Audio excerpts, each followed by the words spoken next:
नमस्कार दोस्तों, आप सभी का स्वागत है आपके अपने YouTube चैनल पर। आज हम आपके सामने हाजिर हुए एक नई वीडियो के साथ। आज का वीडियो बहुत इंपॉर्टेंट है। आज हम बात करेंगे राजस्थान बोर्ड परीक्षा 2024। जी हाँ, आपकी बोर्ड परीक्षा जो कि मार्च में शुरू होगी, उसके लिए आज हम कक्षा 8वीं के सामाजिक विज्ञान के मॉडल पेपर के साथ हाजिर हुए हैं। आज का वीडियो बहुत इंपॉर्टेंट होने वाला है, क्योंकि इस वीडियो में पूरे मॉडल पेपर का हल करवाया जाएगा। तो आप वीडियो के लास्ट तक जरूर बने रहिए। यहाँ पर आप देख सकते हैं प्रारंभिक शिक्षा पूर्णता प्रमाण पत्र परीक्षा है, जो कि मॉडल पेपर 1 है, कक्षा 8 विषय सामाजिक का। पूर्णांक आपके 80 नंबर का होने वाला है। समय 2 घंटे 30 मिनट, 2.5 घंटे का आपको टाइम मिलेगा।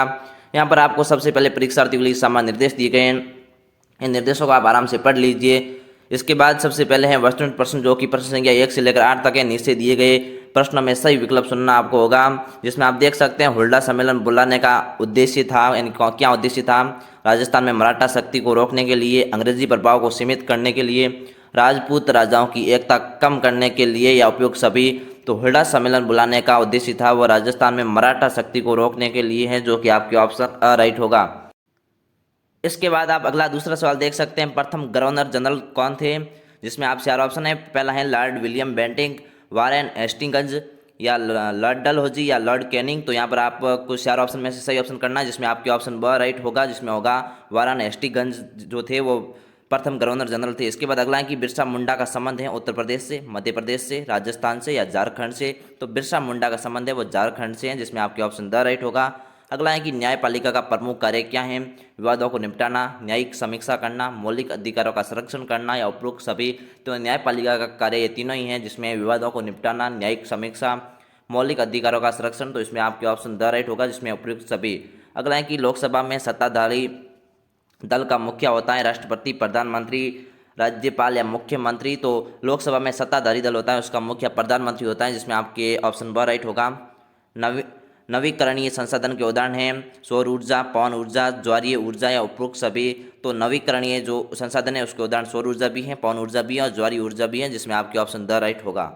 अगला सवाल आप देख सकते हैं कि निम्नलिखित में से मानव निर्मित संसाधन नहीं है, पुल, सड़क, मशीन, या प्राकृतिक गैस। तो जो प्राकृतिक गैस है वो मानव निर्मित संसाधन नहीं है। बाकी सड़क मानव बनाता है, मशीन मानव बनाता है, और पुल भी मानव बनाता है, जिसमें आपके ऑप्शन द राइट होगा, प्राकृतिक गैस। अगला सवाल आप देख सकते हैं, भारत सरकार ने आदिम जनजाति समूह की सूची में राजस्थान की किस जनजाति को शामिल किया है, भील, मीणा, ग्रासिया, या सैरिया। तो भारत सरकार ने आदिम जनजाति समूह में राजस्थान की सैरिया जनजाति को शामिल किया है, जिसमें आपके ऑप्शन द राइट होगा।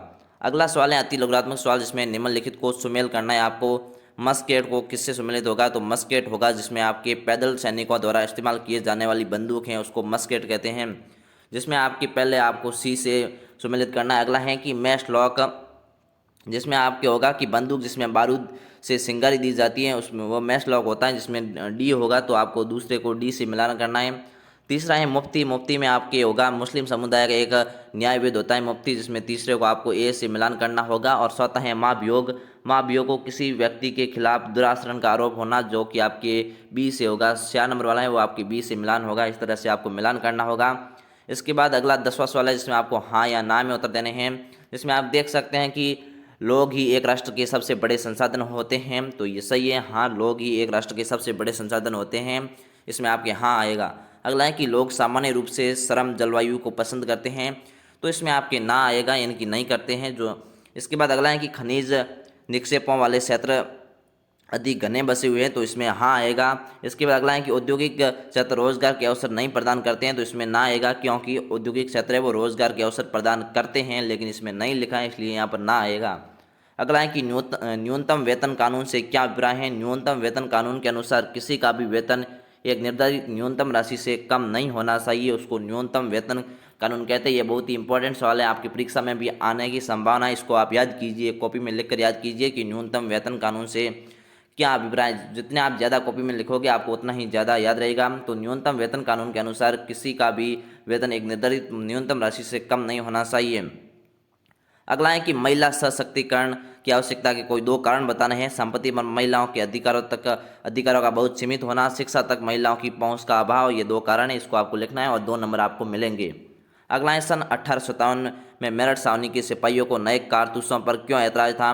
सन 1857 में मेरठ छावनी के सिपाहियों को नए कारतूसों पर इसलिए ऐतराज था क्योंकि उन पर गाय और सूअर की चर्बी का लेप किया जाता था, जो कि उसकी धार्मिक भावनाओं को ठेस पहुंचने वाला था।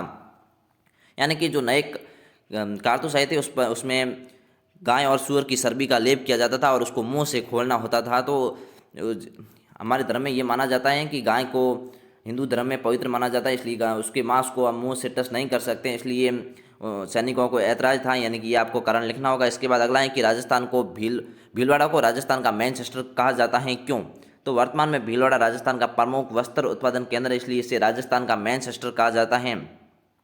सबसे पहले तो एक मैनचेस्टर शहर है जिसमें वस्त्र उद्योग के कारखाने बहुत हैं, इसलिए राजस्थान का मैनचेस्टर भीलवाड़ा कहा जाता है। और क्या कहा जाता है? तो इसलिए क्योंकि इसमें प्रमुख वस्त्र उत्पादक क्षेत्र है, इसलिए इसको राजस्थान का मैनचेस्टर कहते हैं। इसके बाद अगला है कि ईस्ट इंडिया कंपनी भारतीय किसानों पर नील की खेती करने हेतु दबाव डालती थी, क्यों? कारण स्पष्ट करना। यहाँ पर आप कारण देख सकते हैं। यदि आपको इसकी पीडीएफ चाहिए तो आप हमारे टेलीग्राम चैनल पर जुड़ सकते हैं, वहाँ पर इसकी आपको संपूर्ण पीडीएफ मिल जाएगी। फिर वीडियो लंबा हो जाएगा तो यहाँ पर आप सभी के आंसर भी देख सकते हैं, और इसके साथ ही हमारा टेलीग्राम चैनल जिसका लिंक आपको डिस्क्रिप्शन दिया गया है, वहाँ पर आपको इसकी पूरी पीडीएफ मिल जाएगी, तो आप पीडीएफ प्राप्त कर सकते हैं। यहाँ पर आप अगला सवाल देख सकते हैं। उद्योग शब्द का अर्थ स्पष्ट करते हुए कच्चा माल आधारित उद्योगों का वर्गीकरण करते हैं। तो उद्योग शब्द का तात्पर्य उन समस्त आर्थिक गतिविधियों से है जो वस्तुओं के उत्पादन, खनिजों के निष्कर्षण अथवा सेवाओं की व्यवस्था से संबंधित हैं। इसके बाद कच्चा माल आधारित उद्योग आप देख सकते हैं, कृषि आधारित उद्योग, खनिज आधारित उद्योग, समुद्र आधारित उद्योग और वन आधारित उद्योग। इसके बाद अगला है कि कल्पना कीजिए कि आप 1850 के दशक में एक गरीब परिवार में पैदा हुए। उस समय सरकार द्वारा संचालित पाठशालाओं पर कोई दो राय आपको बतानी होगी। यहाँ पर आप देख सकते हैं 1916 निम्नलिखित तालिका का आपको पूर्ण करना होगा। तो यहाँ पर आप देख लीजिए, इसके आंसर भी यहाँ पर बताए गए हैं। अगला है कि ऐसे दो मौलिक अधिकार बताइए जिसका कोई व्यक्ति अपनी प्रतिष्ठा या समतापरक व्यवहार पर जोर देने के लिए प्रयोग करे। तो समानता का अधिकार और शोषण के विरुद्ध अधिकार। इसी तरह यहाँ पर आप बाकी देख सकते हैं। 21वां सवाल है जिसमें राजस्थान के मानचित्र में आपको निम्नलिखित स्थानों को दर्शाना होगा। आपको मानचित्र है 4 स्थानों को दर्शाना, और ये आपके 4 नंबर का क्वेश्चन होने वाला है, जिसमें बाड़मेर, भरतपुर, पाली और बांसवाड़ा 4 स्थानों को दर्शाना है। यहाँ पर आप देख सकते हैं ये आपकी 4 स्थान है। इसके बाद अगला है कि नीचे दिए गए 3 प्रश्नों में से 2 प्रश्नों के उत्तर आपको देने हैं। आपको 3 प्रश्न कुल दिए गए, तीनों में से 2 देने हैं, और प्रत्येक क्वेश्चन आपकी 66 नंबर का होने वाला है। 18 सितंबर की क्रांति की सफलता और असफलता पर अपने विचार लिखने हैं। यहाँ पर आप देख सकते हैं 18 सितंबर क्रांति की असफलता और 1800 क्रांति की सफलता पर यहाँ पर बताए गए हैं, तो आप इसको आराम से देख सकते हैं। अगला है भारत की आज़ादी में राष्ट्रपिता महात्मा गांधी के योगदान पर आपको विस्तार से लिखना होगा। यहाँ पर आप देख सकते हैं। इसके बाद रोलेट एक्ट पर आपको लिखना होगा। ये देख लें, तीनों में से आपको कोई 2 करने होंगे। इसके बाद अगला है निम्नलिखित पर आपको टिप्पणी लिखनी है। इसमें भी आपको दोनों पर टिप्पणी लिखनी है।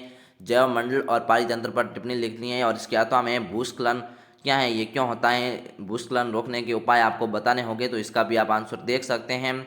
फिर आपके 24वां सवाल है कि संविधान से आप क्या समझते हैं, संविधान की आवश्यकता का कारण आपको बताना है। तो संविधान से आशय है कि संविधान नियमों का एक ऐसा समूह होता है जिसको एक देश के सभी लोग अपने देश को चलाने की पद्धति के रूप में अपना सकते हैं। और संविधान आवश्यकता के पॉइंट भी आप देख सकते हैं। इसके अथवा में धर्मनिरपेक्षता की अवधारणा का अर्थ है वर्तमान में इसकी प्रासंगिकता पर अपने विचार लिखने होंगे। इसके बाद लास्ट आप 25वां सवाल देख सकते हैं जिसमें आपको 3 क्वेश्चन में से 2 करने हैं, और प्रत्येक क्वेश्चन आपके 4 नंबर का होने वाला है। तो यहाँ पर आप देख सकते हैं इसके आंसर बताए गए हैं। सड़क सुरक्षा नियम है। यहाँ पर आप नियम आप देख लीजिए, दौड़ कर या जल्दबाजी में सड़क पार न करें, सड़क पर चलते समय बाईं ओर से चलें, खड़ी गाड़ियों के सामने से या बीच से सड़क पार न करें, सड़क पार करने हेतु जेब्रा क्रॉसिंग का प्रयोग करें, सड़क पार करते समय अंधा मोड़ या ऐसा मोड़ जहाँ से आने वाले वाहन आप चालक आपको ना देख सकें, ऐसे मोड़ से सड़क पार ना करें, रेलिंग से कूदकर सड़क पार ना करें, चौराहे पर सड़क पार करते समय लाल और हरी बत्ती का आपको ध्यान रखना होगा। और सामुदायिक व्यवस्था हेतु विद्यार्थी निम्न प्रकार भूमिका निभा सकते हैं। इसको भी आपको ये 4 पॉइंट लिखने हैं। तो ये आप कमेंट करके हमें बताइए कि आपको कैसा पेपर लगा, और भी कोई डाउट हो तो उसका आप कमेंट करके हमें बता सकते हैं। हम उसको हल करने का प्रयास करेंगे। हम हाजिर होते एक नए वीडियो के साथ, तब तक के लिए जय हिंद, धन्यवाद।